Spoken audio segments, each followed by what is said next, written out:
Thomas was a retired soldier living in a quiet countryside cabin.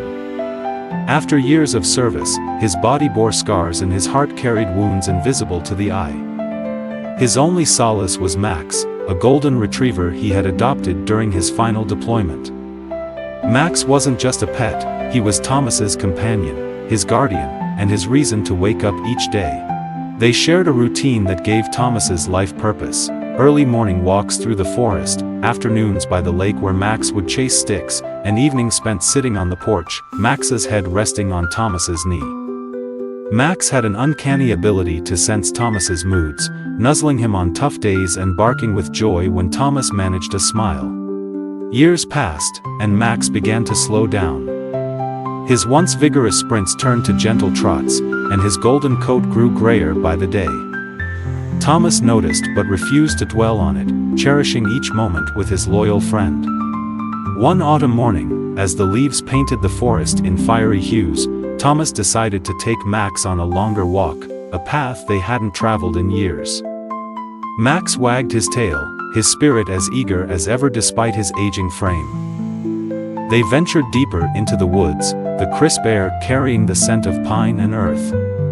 Max seemed energized, his nose sniffing every tree and his tail wagging like it used to. They reached a hilltop that overlooked the valley, the view breathtaking. Thomas sat on a rock, Max lying beside him, their breaths misting in the cool air. Thomas spoke softly, "You've been my everything, Max. I don't know if I deserved you, but I'm grateful." Max looked up, his eyes shining with unwavering loyalty, and rested his head on Thomas's lap.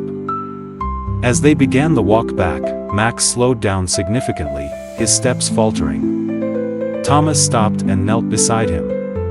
"Come on, boy, just a little further." But Max lay down, his breathing shallow. Thomas's heart sank. He cradled Max's head in his arms, whispering, "You're the best friend I ever had. You can rest now, buddy. I'll be okay." Max let out a soft sigh, his tail wagging faintly one last time, before he closed his eyes. Thomas stayed there for hours, holding Max and watching the sun dip below the horizon. When he finally stood, he carried Max back to the cabin, burying him under the oak tree where they used to sit together. Every day after, Thomas took the same walk, carrying a stick in his pocket. When he reached the hilltop, he'd toss the stick, imagining Max chasing it, his golden fur shining in the sunlight. Moral of the story: true companionship leaves an indelible mark on our hearts. The love and loyalty of a friend, even after they are gone, can guide us through life's hardest moments. Cherish those you love, for the time you share is fleeting, but the memories you create are eternal.